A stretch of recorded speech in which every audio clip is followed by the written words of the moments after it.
Hello children, welcome to you all. This is Singh sir. Today I am going to discuss with you the first chapter of 10th class social studies, India relief futures. What is meant by a relief of a region? A relief of a region means the highest and the lowest points of a particular region. Relief features means the elevations and the depressions on the earth surface. If you can take the examples of these elevations and depressions, example mountains, plateaus and plains of a region. The highest places of a region, the lowest places of a region. If you can see mountains, plateaus and plains.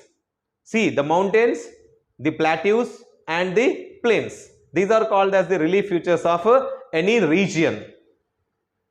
Now where is India located? If you can see here, India is a very extensive country which is totally in the northeastern part of the globe. India is located in the northeastern part of the globe. If you can see this globe image, there is exactly a line passing from the center of the globe which is called as equator, which is dividing the globe into two equal halves as northern hemisphere and southern hemisphere. Based on this dotted line equator, the globe is divided into two equal parts. One is the northern hemisphere and the another one is the southern hemisphere. Now if you can see the yellow color here, this yellow color is our country in the globe which is in the northern hemisphere. So based on the equator we can say that India is in the northern hemisphere. Now if you can see here, there is a line which is exactly passing from north pole to south pole, which is dividing the globe into two equal halves, making the globe into eastern hemisphere and the western hemisphere. So based on this 0-degree longitude, India is located in the eastern hemisphere. Now we can come to a conclusion by saying that based on the equator and the 0-degree longitude, we can say that India is in the northeastern part of the globe, as it is said earlier. The country's mainland is located between certain latitudes and certain longitudes. If you can see here, India is located between 8 degrees 4 minutes north latitude to 37 degrees 6 minutes north latitude and 68 degrees 7 minutes east longitude to 97 degrees 25 minutes east longitude. So this is the location of India on the basis of latitudes and longitudes. Location of India. The geographical location of India provides India with diversity in climatic conditions.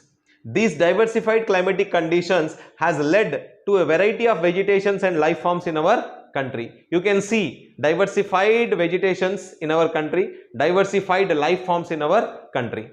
And based on this location only, the geographical location of India provides India it's a vast diversity in climatic conditions along with certain advantages of growing many kinds of crops. Different crops are grown in our country. As you can see, paddy is grown, wheat is grown, jawar, bajra, maize. Diversified crops are grown in our country based on climatic and weather conditions, based on soil, diversified soil, and based on the availability of the water because of the monsoons in our country. And the location of India. India has the longest coastline. As its location in Indian Ocean, it provides a benefit of having sea trade routes and as well as fishing also. We have the benefit of doing fishing, catching the fish and selling, exporting the fish to various countries through these sea routes. So we are having double benefits. As India has the longest coastline, this coastline makes India to have trade routes with many countries, and through these trade routes we can export many goods, including fish also can be exported to many countries, as we are provided with a benefit of fishing because of the longest coastline. Geological background of India. Geological background of India. If you can see here, India, how it has taken its present form. Now you have learnt in 9th class that the total earth, which was called as a huge landmass, which was called as Pangaea, which was surrounded by the Panthalassa Ocean. Later, because of the internal movements and the tectonic plate movements, this huge landmass got divided into two huge land masses, which is called as the Laurasia or Angara land and which is also called as the Gondwana land. Two huge land masses, one in the northern part, one in the southern part. As you can see, these two land masses also have broken into pieces, and these pieces nowadays we can see in the form of the continents. Some continents in the northern hemisphere which have broken from Angara land, and some continents which have got its shape and broken from the Gondwana land. If you can see here, the Northern America, the Europe and Asia continent from Laurasia, South America, Africa, Antarctica, Australia, continents which have taken its form from Gondwana, and including the Indian Peninsula. Indian Peninsula, which was a part of Gondwana land earlier, because of the tectonic movements and internal movements of the earth, has broken from Gondwana land and it has moved towards northeastern side. If you can see here, this peninsular part of India which got broken from Gondwana landmass, and it moved towards the northeastern side and collided with this Eurasian plate. You can see here in this image, the Gondwana land has broken and taken the forms of present day South America, Africa, Antarctica and Australia, and the peninsular India, which moved towards the northeastern side and collided with the northeastern plate, which is the Eurasian plate. See here, this Indian landmass, which is the shape, present day shape here we can see here, which moved towards the northeastern side and collided with the Eurasian plate and taken the present form of India. Now, what has happened because of this collision and because of this movement?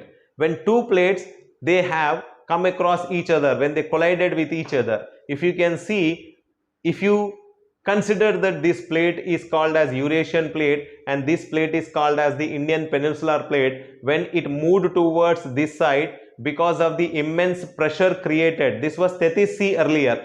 So because of this immense pressure, the compression created by this pressure made the sediments, layers, sand, salt, silt, whatever was present in the ocean has got compressed and risen up in the folded form and taken the present form of the mountains which we can see as Himalayas in our country, because of the collision between two plates, the Eurasian plate and the Indian plate, which is Indian Peninsula, which moved towards this side and collided with the Eurasian plate, and because of this collision, an immense pressure was created in the sea, Tethys Sea, and the layers which are present here in the Tethys Sea, the sand, silt, rocks and pebbles, whatever, they got immense pressure and compression, and because of that they have risen into folds and taken the present form of Himalayas, which are nowadays called as the foldest mountains of the earth,